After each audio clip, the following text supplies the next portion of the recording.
December 8, 1941. Imperial Japanese Navy Headquarters, Tokyo. Admiral Isoroku Yamamoto sets down the initial damage assessment from Pearl Harbor with measured satisfaction. 6 American battleships sunk or crippled. 3 damaged. The Pacific Fleet crippled, but his eyes linger on one line that troubles him. All 3 American aircraft carriers absent from harbor. "The carriers escaped," he states to his staff, his voice betraying neither triumph nor concern. Vice Admiral Chuichi Nagumo, fresh from commanding the Pearl Harbor Strike Force, stands at attention. "Unfortunate timing, sir, but our calculations remain sound." Those calculations, meticulously prepared by the Naval General Staff over 18 months, told a compelling story. America possessed 7 fleet carriers in December 1941. Enterprise, Lexington, Saratoga, Yorktown, Wasp, Hornet, and Ranger. Japan had 10, Akagi, Kaga, Soryu, Hiryu, Shokaku, Zuikaku, Ryujo, Hosho, Zuiho, and Shoho. Numerical advantage Japan, with superior pilot training, proven tactics, and the best carrier aircraft in the world. But the real confidence came from the replacement equation. Commander Minoru Genda, architect of the Pearl Harbor attack, had calculated the mathematics of attrition with precision. American shipyards require 3 to 4 years to construct a fleet carrier. He briefed the Naval General Staff in September 1941. "We will sink them faster than they can build them." The intelligence was solid. USS Yorktown, commissioned in 1937, had taken 4 years to build. USS Enterprise, commissioned in 1938, 3.5 years. USS Wasp, completed in 1940, took nearly 4 years from keel laying to commissioning. The Americans were good at building cargo ships and tankers, but modern fleet carriers, those required specialized construction facilities, trained workers, complex systems integration, and years of careful assembly. What Yamamoto didn't know, what none of the confident admirals in that Tokyo headquarters could have imagined, was that in Newport News, Virginia, Philadelphia, Pennsylvania, Brooklyn, New York, and Quincy, Massachusetts, an industrial miracle was already underway. Within 18 months, the first Essex-class carrier would slide down the ways. Within 3 years, 24 would be commissioned, each one larger, faster, and more capable than any carrier in the Japanese fleet. The replacement equation wasn't 3 years per carrier. It was 24 carriers in 3 years. The confidence of Japanese naval leadership stemmed from both tactical brilliance and seemingly sound strategic calculation. For 2 decades, Japan had studied carrier warfare with religious intensity. Their navy had pioneered massed carrier operations, developing the Kido Butai, the mobile force, that could concentrate 6 fleet carriers in a single striking arm. No other navy in the world could match this capability. The Pearl Harbor attack validated every assumption. Nagumo's 6 carriers had approached undetected, launched 353 aircraft in 2 waves, and delivered catastrophic damage while suffering minimal losses. Just 29 aircraft. The tactical execution was flawless, but more importantly, it demonstrated that carriers were the new capital ships of naval warfare. Battleships, once the measure of naval power, had been destroyed while sitting helplessly in harbor. The future belonged to carrier aviation, and Japan led the world. In the months following Pearl Harbor, Japanese carrier forces rampaged across the Pacific with impunity. In January 1942, carrier aircraft supported the invasions of Rabaul and the Bismarcks. In February, they struck into the Indian Ocean. In March and April, the Kido Butai raided Darwin, Australia, and Ceylon, sinking the British carrier Hermes and 2 heavy cruisers while suffering negligible losses. The Americans, by contrast, struggled. The Doolittle raid on April 18, 1942, while a propaganda victory, exposed American desperation. 16 B-25 bombers launched from USS Hornet inflicted minimal damage on Tokyo, while demonstrating that America's remaining carriers were needed for theatrical gestures rather than effective combat operations.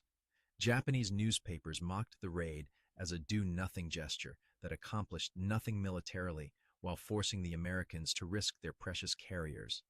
The intelligence picture seemed to confirm Japan's advantageous position. American shipbuilding capacity was indeed formidable for merchant vessels. Liberty ships were rolling off ways at impressive rates, but fleet carriers were different. They required armored flight decks, complex aviation fuel systems, multiple aircraft elevators, sophisticated damage control, and extensive anti-aircraft armament. These weren't ships that could be mass-produced like cargo vessels. Captain Kameto Kuroshima, Yamamoto's operations officer, compiled detailed assessments of American shipbuilding capacity in early 1942. His report, distributed to the Naval General Staff, noted that America had 11 fleet and light carriers under construction: Essex, Lexington II, Bunker Hill, Intrepid, Hornet II, Franklin, Ticonderoga, Randolph, Hancock, Bennington, and Boxer. But these vessels, commenced between 1941 and early 1942, wouldn't be ready until 1943, at earliest, most likely 1944. By then, Japan's experienced carrier air groups would have sunk most of America's existing carriers, maintaining Japanese numerical advantage. The mathematics seemed inescapable. Japan could absorb carrier losses better than America because Japanese shipyards were closer to the combat zones and Japanese carriers operated as a coordinated force. American carriers were scattered across two oceans, operating independently, vulnerable to concentration of force attacks. Every carrier Japan sank removed roughly 15% of American fleet carrier strength for 3 to 4 years. Every carrier Japan lost could be replaced with smaller carriers, converted from merchant hulls within 12 to 18 months. Moreover, Japanese pilots were superior. In early 1942, the average Japanese carrier pilot had over 800 hours of flight time and extensive combat experience from China. American carrier pilots averaged 350 hours with minimal combat exposure. The Zero fighter outperformed every American carrier aircraft. The Kate torpedo bomber and Val dive bomber had proven devastatingly effective at Pearl Harbor. Japanese crews could launch and recover aircraft faster than their American counterparts. At the Battle of Coral Sea in May 1942, these assumptions received their first real-world test. The battle marked the first carrier versus carrier engagement in history, and while tactically inconclusive, it seemed to validate Japanese assessments. The small carrier Shoho was sunk, but the Americans lost Lexington, one of their 7 fleet carriers, to torpedoes and bombs.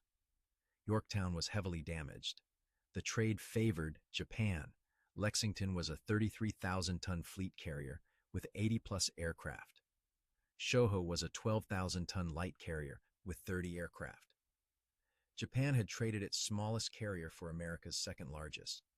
Vice Admiral Takeo Takagi, commanding the Japanese carrier force at Coral Sea, reported to headquarters that American damage control was inferior, American anti-aircraft fire was ineffective, and American torpedo bombers were almost comically slow and vulnerable.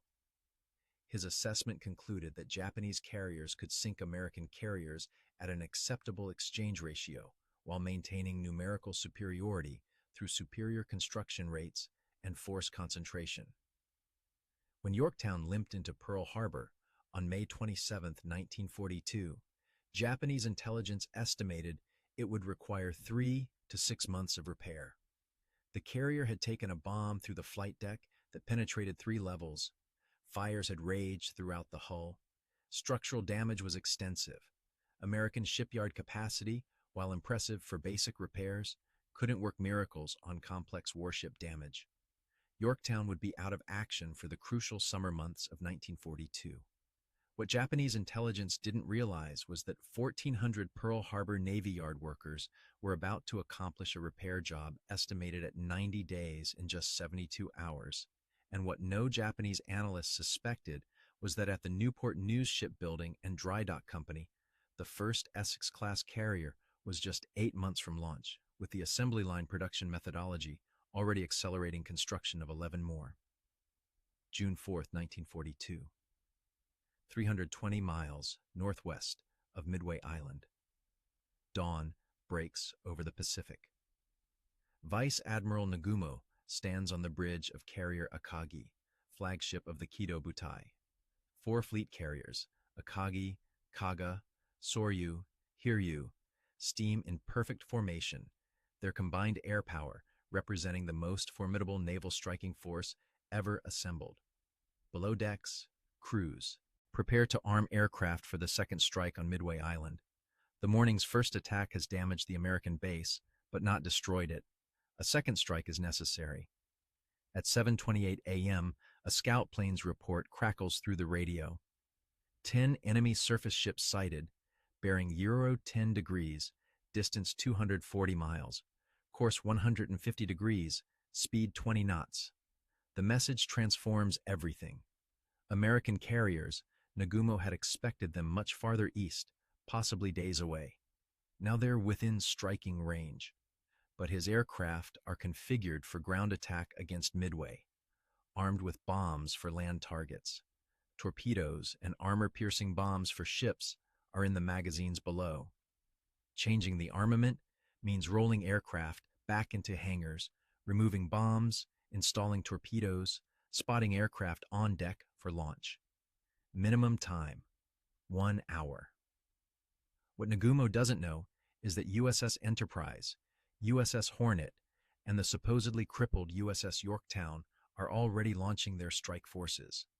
Yorktown, given 72 hours of emergency repairs at Pearl Harbor in a feat that Japanese analysts would have declared impossible, is operational. 3 American carriers versus 4 Japanese carriers represents Japan's smallest numerical advantage of the war. The battle that follows will become the most analyzed naval engagement in history, but its outcome hinges on a 15-minute window of absolute vulnerability. At 10:20 a.m., dive bombers from Enterprise find the Japanese carriers with their flight decks covered in aircraft being armed and fueled. Bombs and torpedoes lie exposed on deck. Aviation gasoline lines run full pressure to thirsty fighters. The Japanese Combat Air Patrol, drawn down to wave level, chasing American torpedo bombers, is out of position at altitude. Lieutenant Commander Wade McCluskey, leading Enterprise's dive bombers, pushes over from 18,000 feet. His 33 SBD Dauntless dive bombers plunge vertically toward Akagi, Kaga, and Soryu. Behind them, Yorktown's bombers add 17 more aircraft to the attack. At 10:24 a.m., the first bomb strikes Kaga's flight deck. The 1,000-pound weapon detonates among aircraft being armed with torpedoes. The resulting explosion triggers secondary detonations that blow through the hangar deck. Within 90 seconds, 3 more bombs strike Kaga. The carrier becomes an inferno. Simultaneously, Akagi takes a bomb near the amidship elevator. The weapon penetrates to the hangar deck and detonates among aircraft spotted for launch. Fires spread instantly through the gasoline-soaked hangar. Within minutes, the flagship of the Kido Butai is ablaze from bow to stern. Soryu receives 3 direct hits in rapid succession. The bombs penetrate deep into the ship before exploding, the blasts rupturing fuel lines and setting off torpedoes in the hangar. The carrier's crew battles fires for 20 minutes before abandoning ship. The 3 carriers Akagi, Kaga, Soryu represent 100,000 tons of irreplaceable warship, decades of construction experience, and the core of Japan's carrier striking power. In 6 minutes, they're transformed into burning hulks. Only Hiryu escapes initial destruction. Hiryu's counterstrike damages Yorktown severely enough to force abandonment, but American damage control teams reboard and begin salvage operations. The carrier is under tow toward Pearl Harbor when Japanese submarine I-168 finds it on June 6th and delivers the coup de grace. 3 torpedoes that finally sink the American carrier. But Hiryu doesn't survive to celebrate. American dive bombers from Enterprise find the lone Japanese carrier at 5:00 p.m. on June 4th. 4 bombs strike within minutes. Hiryu burns through the night and sinks at dawn. 4 Japanese fleet carriers lost. 1 American fleet carrier lost. The exchange ratio was catastrophically against Japan, but the real significance wasn't the immediate loss, it was what those losses meant for Japan's replacement capacity versus America's. Admiral Yamamoto, receiving reports of the disaster aboard super battleship Yamato 300 miles to the rear, immediately grasps the mathematical catastrophe. In his cabin, he calculates with brutal honesty. 4 fleet carriers lost. Japan's construction capacity, approximately 1 fleet carrier every 18 to 24 months. Replacement time for 4 carriers, 6 to 8 years. By contrast, America loses Yorktown but has Lexington's replacement already under construction, plus reportedly 10 more carriers building. American replacement time for 1 carrier lost, the time it takes to accelerate existing construction. Commander Yasuji Watanabe, Yamamoto's staff officer, tries to soften the assessment. Sir, we can convert battleship hulls to carriers. Shinano is already planned for conversion. We can accelerate Taiho's construction. We can. Yamamoto cuts him off. Calculate how long before Enterprise and Hornet are joined by America's new carriers. Then calculate how many more Midways we can survive. The answer, though unspoken, hangs in the cabin like smoke. The attrition equation has inverted. Japan can no longer sink American carriers faster than replacement. America, incredibly, can replace carriers faster than Japan can sink them. The war of industrial mathematics has been lost before most Americans even know Midway was fought. July 26, 1943. Newport News, Virginia. 14 months after Midway. USS Essex, hull number CV9, slides down the ways at Newport News Shipbuilding and Dry Dock Company. The massive carrier, displacing 27,000 tons and carrying 90 aircraft, completes construction in just 20 months from keel laying, 40% faster than pre-war construction timelines. She's the first of a new class designed specifically for mass production. But Essex is merely the vanguard. Behind her on the ways, Yorktown II nears completion. At Philadelphia Navy Yard, Intrepid is fitting out. At Brooklyn Navy Yard, Lexington II prepares for sea trials. At Four River Shipyard in Quincy, Massachusetts, Bunker Hill's hull takes shape. 4 more Essex-class carriers are under construction at Newport News alone. The transformation of American shipbuilding into an assembly line operation represented industrial engineering on a scale never before attempted. The Essex-class design embodied mass production principles from conception. Prefabricated sections built in multiple locations were transported to shipyards for final assembly. Standardized components allowed interchange between ships. Modular systems meant crews could be trained on one ship and transfer knowledge to any other in the class. Newport News Shipbuilding's president, Homer Ferguson, had studied Ford's automotive assembly lines and Boeing's aircraft production. His conclusion, warships could be built using the same principles that produced cars and bombers. The Navy's Bureau of Ships, initially skeptical, was convinced by Ferguson's demonstration that standardization could cut construction time by 40% while improving quality. The Essex-class design specifications were revolutionary. At 888 feet length overall and 113 feet beam, they were larger than any previous American carrier. The flight deck measured 872 feet by 96 feet, allowing operation of the latest aircraft.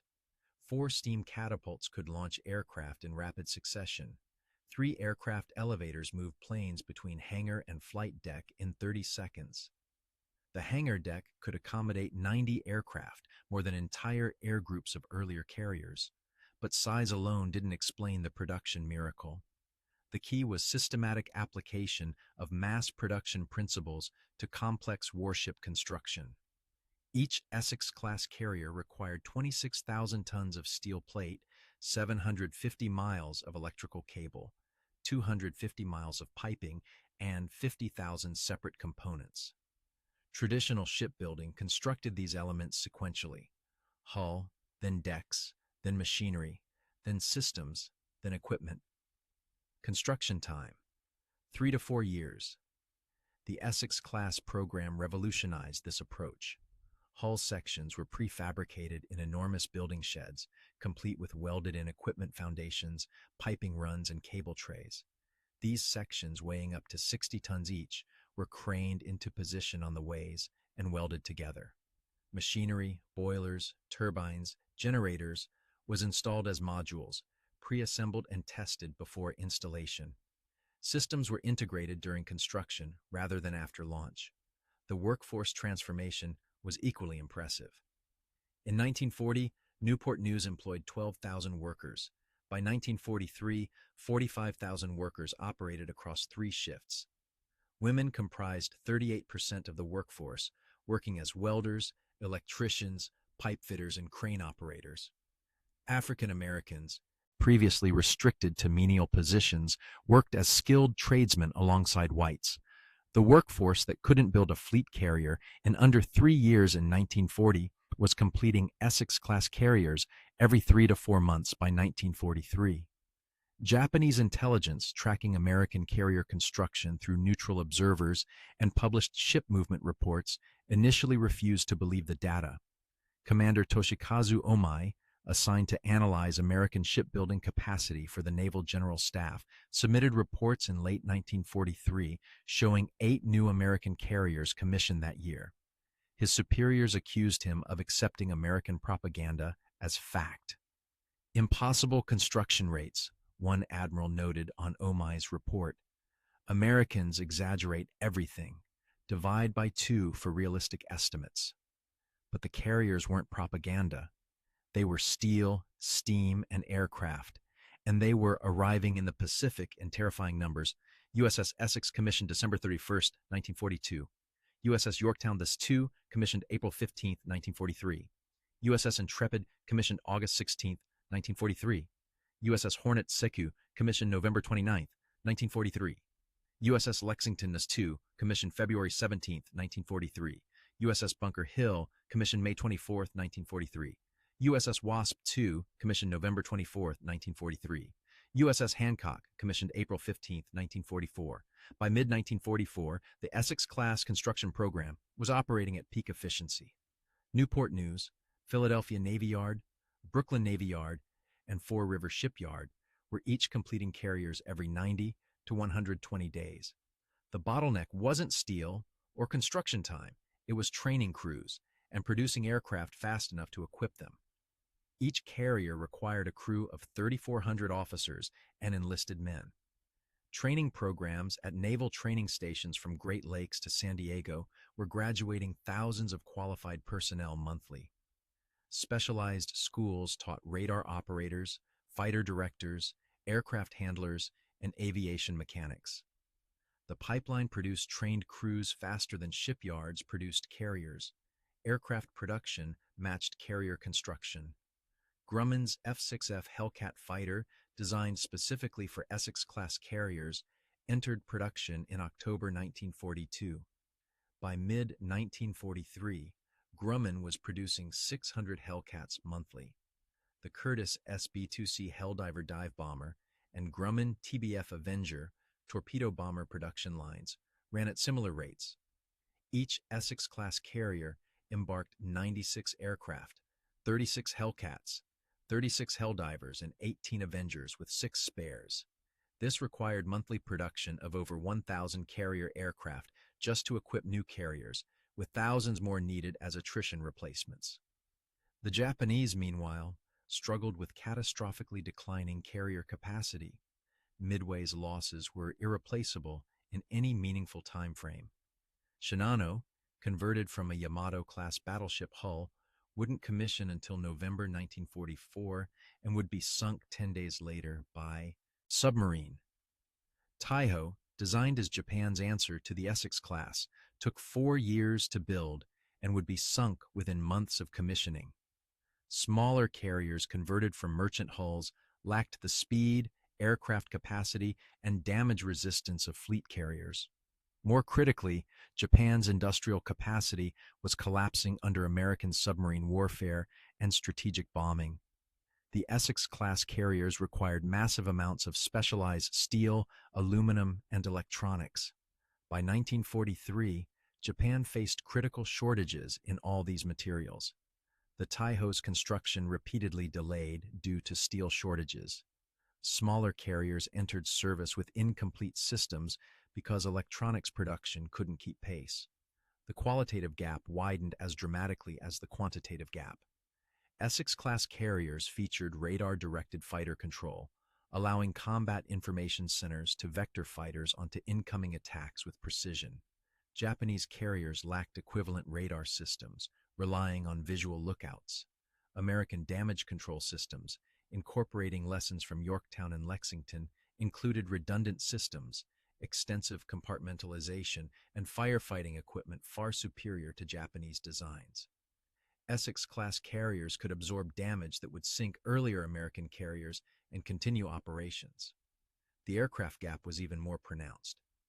The F-6F Hellcat, designed after studying captured Zeros, outperformed every Japanese carrier fighter.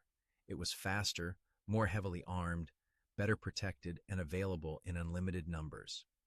American pilot training produced 15,000 naval aviators in 1943 alone. Japanese training, hampered by fuel shortages and instructor losses, graduated fewer than 4,000 pilots, and most received barely adequate training. At the Battle of the Philippine Sea in June 1944, the cumulative effect of American industrial supremacy manifested in catastrophic Japanese defeat. Vice Admiral Jisaburo Ozawa commanded 9 carriers, 5 fleet carriers, and 4 light carriers. Vice Admiral Mark Mitscher commanded 15 carriers, 7 Essex-class fleet carriers, 8 light carriers. But numbers told only part of the story. American carriers embarked nearly 900 aircraft, including more than 400 F-6F Hellcats. Japanese carriers embarked 430 aircraft, including just 250 fighters. American pilots averaged 600 hours training. Japanese pilots averaged 275 hours. American carriers operated sophisticated radar networks and fighter direction systems. Japanese carriers relied on lookouts and voice radio. The result was massacre. On June 19th, Ozawa launched 4 massive strikes against the American fleet. American radar detected each strike at over 100 miles range. F-6F Hellcats vectored to intercept destroyed Japanese aircraft in waves. Of 550 aircraft launched in Japanese strikes, only 25 survived to return to carriers. American losses: 31 aircraft. American pilots called it the Great Marianas Turkey Shoot. Japanese pilots who survived called it something closer to slaughter. The combination of superior aircraft, better-trained pilots, and radar-directed interception made traditional Japanese carrier tactics obsolete. But worse than the aircraft losses were the carrier losses. American submarines sank fleet carriers Taiho and Shokaku. Ozawa's flagship Zuikaku survived, but with her air group decimated. Japan's carrier striking power, rebuilt over 2 years at enormous cost, was destroyed in 2 days. By August 1944, Japan operated exactly 5 fleet carriers: Zuikaku, Zuiho, Chitose, Chiyoda, and Ryuho. None carried full air groups. Total aircraft embarked, fewer than 200. The United States operated 17 Essex-class carriers alone, plus 11 Independence-class light carriers, carrying over 1,800 aircraft. The numerical gap was 16-1 in carriers, 9-1 in aircraft. But even these numbers understated the gap. 5 more Essex-class carriers would commission before year's end. Japan had no carriers under construction that could commission before 1946, and realistically, Japan would cease to exist before 1946. The replacement equation had become absurd. America was commissioning 4 carriers for every carrier Japan ever built. The mathematical impossibility of December 1941 had become the crushing reality of 1944. October 24th, 1944, Philippine Sea. The Battle of Leyte Gulf begins. Vice Admiral Takejiro Onishi stands on the bridge of carrier Zuikaku, last survivor of the Pearl Harbor attack force. His carrier division, Zuikaku, Zuiho, Chitose, Chiyoda carries just 116 aircraft among 4 carriers. American carriers in the Philippine Sea number 32 fleet and light carriers with over 1,200 aircraft. The ratio is beyond hopeless. It's beyond mathematical. It's apocalyptic. Onishi's mission isn't to win, it's to serve as bait, luring American carriers north, while Japanese battleships strike the invasion fleet at Leyte Gulf. The carrier force will draw Admiral Halsey's Third Fleet away from the beachhead. Japan's carriers, once the terror of the Pacific, have been reduced to sacrificial decoys. The admirals who calculated they would sink American carriers faster than replacement now command carriers whose primary mission is to be sunk while drawing attention from battleships. The irony is so bitter that Onishi, veteran of Pearl Harbor, and every major carrier battle can barely speak of it. Admiral William Halsey takes the bait. Third Fleet, 9 Essex-class carriers, 8 Independence-class light carriers, turns north in pursuit. On October 25th, American aircraft find Onishi's carriers northeast of Cape Engano. The attacks begin at 8:40 a.m. Waves of American aircraft blacken the sky. Zuiho, struck by bombs and torpedoes, capsizes at 3:26 p.m. Chitose sinks at 9:37 a.m. Chiyoda, crippled by bombs, is finished by cruiser gunfire at 4:48 p.m. Zuikaku, Pearl Harbor veteran, takes 7 torpedo hits and multiple bomb strikes before sinking at 2:14 p.m. In 8 hours, Japan's last operational carrier striking force ceases to exist. The battle demonstrates the mathematical finality of the carrier war. Japan commits every operational carrier to a diversionary mission because they lack sufficient numbers for any other role. America commits 17 carriers to the pursuit while keeping 15 more in reserve across the Pacific. One side uses carriers as expendable bait. The other has so many carriers it can afford to chase bait with overwhelming force. In Tokyo, the Naval General Staff confronts reality with brutal honesty.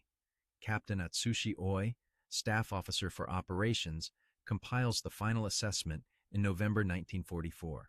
His report, never officially distributed but preserved in personal records, captures the complete reversal of the replacement equation. American carrier construction has exceeded our most pessimistic projections by a factor of 4. They commissioned 20 Essex-class fleet carriers between 1943 and 1944. Intelligence reports suggest 4 to 6 more will commission before mid-1945. Additionally, 9 Independence-class light carriers were converted from cruiser hulls in 18 months, a construction timeline we cannot match even with our smallest carriers. The replacement rate is not 3 years per carrier as calculated in 1941. It is 1 carrier every 45 to 60 days. At peak production, Newport News Shipbuilding delivered 2 Essex-class carriers in 90 days. This rate of construction was inconceivable to our planners. We based our strategy on the assumption that American carrier construction required specialized facilities with limited capacity. Instead, Americans treated carriers as mass production items, built using assembly line techniques across 4 shipyards simultaneously. Current American carrier strength: 32 fleet and light carriers operational, with 6 fleet carriers completing. Total Japanese carrier strength: 0 fleet carriers operational. All 4 surviving fleet carriers sunk at Leyte Gulf. Our strategy of sinking American carriers faster than replacement has failed absolutely. The inverse occurred. They replaced carriers faster than we could sink them, while simultaneously sinking our irreplaceable carriers. The report's conclusion, written by an officer who had helped plan the Pearl Harbor attack, reads as epitaph: "The carrier war was lost not at Midway, though we believed so at the time, but in American shipyards. We faced not a navy, but an industrial system that treated fleet carriers as monthly production items. Our failure was not tactical or operational, but mathematical. We calculated 3 years per carrier. They calculated 3 months per carrier. The difference was total defeat." Post-war interrogations revealed the depth of Japanese miscalculation. Vice Admiral Shigeru Fukudome, former Chief of Staff of Combined Fleet, testified to American investigators in November 1945. His statement, recorded by the United States Strategic Bombing Survey, captured the psychological impact of the replacement gap. The Essex-class carrier program destroyed our naval strategy more completely than any battle defeat. At Midway, we lost 4 carriers in one day. This was devastating, but theoretically recoverable given time. But within 1 year, America commissioned more new carriers than we lost at Midway. Within 2 years, America had more fleet carriers operational than existed in the entire Japanese Navy at any point in the war. The psychological effect on our commanders was profound. Every carrier we sank, and we sank several American carriers, we knew would be replaced within months. Essex, Lexington, Yorktown, Hornet, Wasp, we sank earlier versions of these ships. Americans simply built new ones with the same names and put them in service faster than we could train pilots. Meanwhile, every carrier we lost was irreplaceable. There were no reserves, no construction programs that could deliver carriers in relevant timeframes. By 1944, American carrier task forces operated with more carriers than we possessed in our entire Navy at peak strength. The sight of American carrier formations with 8, 10, 12 carriers operating together was psychologically devastating. Our entire pre-war strategy was built on the proposition that carriers were precious limited assets that must be carefully husbanded. Americans proved carriers could be mass-produced like trucks. Admiral Soimu Toyota, last Commander-in-Chief of Combined Fleet, provided the most complete post-war assessment during his war crimes tribunal testimony.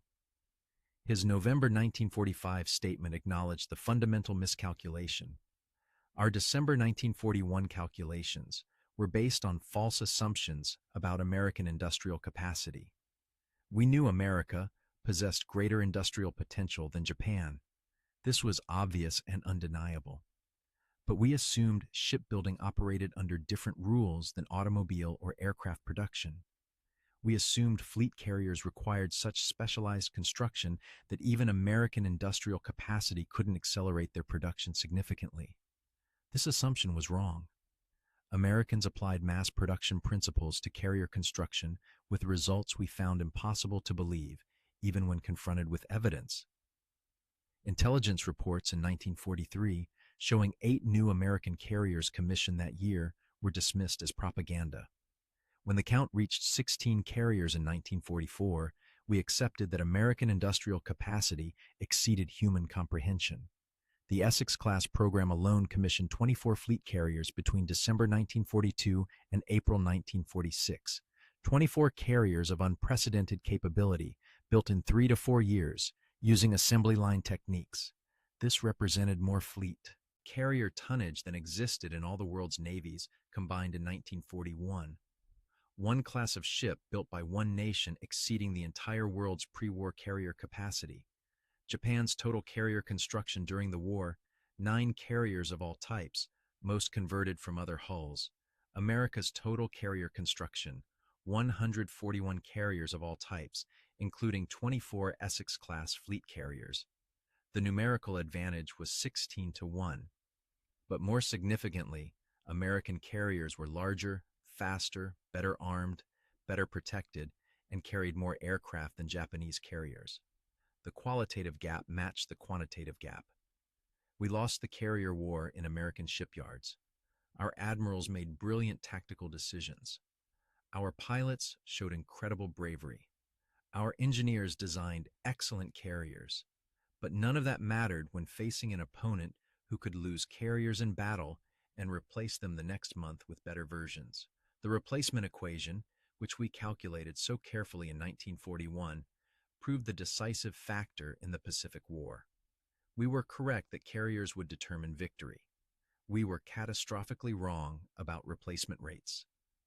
In October 1985, at the 40th anniversary commemoration of the war's end, the Japanese Maritime Self-Defense Force hosted a symposium on carrier operations. Vice Admiral Ryunosuke Kusaka, who had served as Chief of Staff to Admiral Nagumo during the Pearl Harbor attack, delivered the keynote address. His remarks, recorded and later published, provided final perspective. I stood on Akagi's bridge on December 7, 1941, believing we had dealt America a mortal blow. We had destroyed their battleship fleet, we possessed more carriers, our pilots were better trained, and we calculated we could sink their carriers faster than they could build them. These calculations seemed sound. They were based on historical data, careful analysis, and realistic assessment of shipbuilding timelines. What we failed to understand was that America wasn't bound by historical precedent. When challenged by existential threat, democratic nations could mobilize industrial capacity on scales that defied pre-war assumptions. The Essex-class carrier program wasn't an incremental improvement over previous construction rates. It was a revolutionary transformation of shipbuilding itself. I have visited American naval museums and studied the Essex-class carriers. Their construction was miraculous, but not because of superior Japanese craftsmanship. It was miraculous because Americans applied industrial mass production principles to warship construction with ruthless efficiency. They treated 30,000-ton aircraft carriers the way we treated rice, as commodities to be produced in quantity using standardized techniques. The replacement equation we calculated so carefully, 3 to 4 years per American carrier, was correct for the America of 1940. But Pearl Harbor awakened an industrial giant we hadn't properly measured. The America of 1944 built fleet carriers the way pre-war America built cargo ships. In retrospect, attacking such a nation was strategic insanity. But we couldn't know, that America could transform its entire industrial base with such speed and efficiency. The 24 Essex-class carriers were not merely ships, they were proof that free people, when united in common purpose, could achieve industrial miracles. Each carrier represented tens of thousands of workers who had never built ships before 1941. Women who had been housewives became welders, teenagers became electricians, immigrants from a dozen nations worked alongside native-born Americans. This democratic mobilization achieved what our military-controlled society could not. We learned at terrible cost that battles are won by tactics, but wars are won by shipyards. The carrier admirals we killed at Midway were replaceable. The carriers we sank were replaceable. Even our defeat at Philippine Sea was theoretically reversible with sufficient time. But time was America's weapon, not ours. Every month that passed added 2 American carriers to the count while we struggled to repair damaged light carriers. The replacement equation that should have favored us became the instrument of our total defeat. If I could send a message to my younger self, standing on Akagi's bridge in December 1941, it would be this: the carriers you see are not fixed quantities.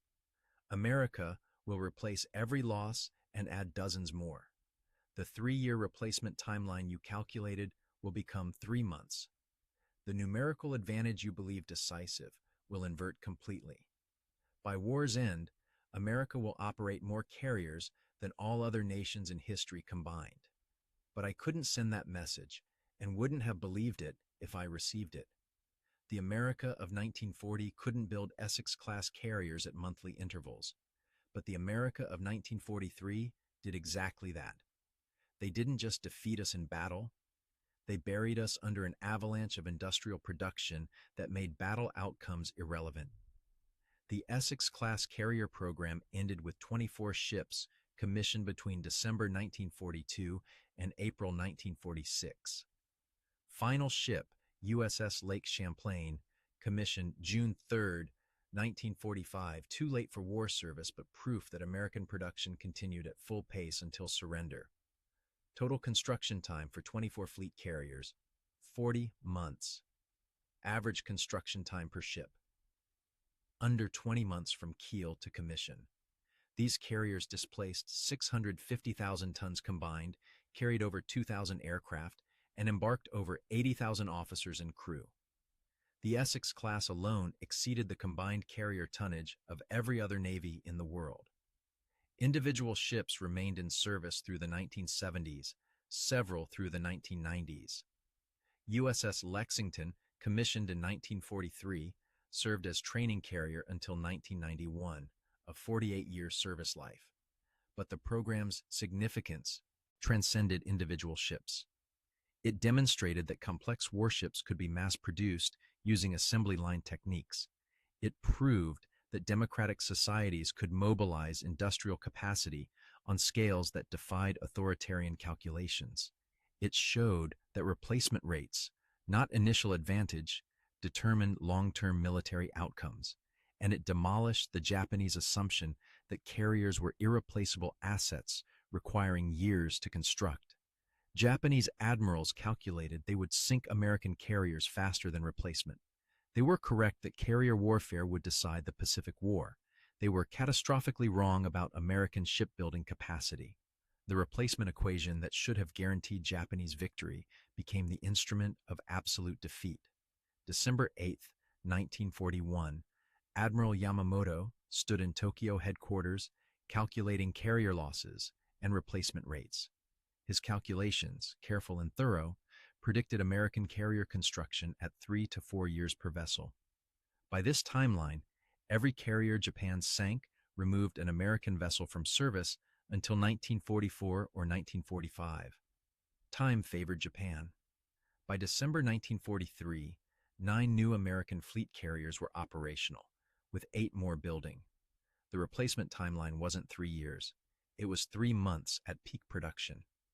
Yamamoto died in April 1943, shot down over Bougainville by American fighters. He died believing carrier production remained Japan's strategic advantage. He never witnessed the full catastrophe of the Essex-class program. The carriers that slid down American ways in 1943 and 1944 weren't merely ships. They were mathematics-made steel. They were industrial capacity weaponized. They were the replacement equation solved with welding torches and assembly lines. Most of all, they were the answer to Japanese calculations that underestimated American industrial potential by factors of 10. Japanese admirals laughed at the idea of America building carriers faster than Japan could sink them. They based their laughter on historical data and sound analysis. But history wasn't binding on American industrial capacity in total war.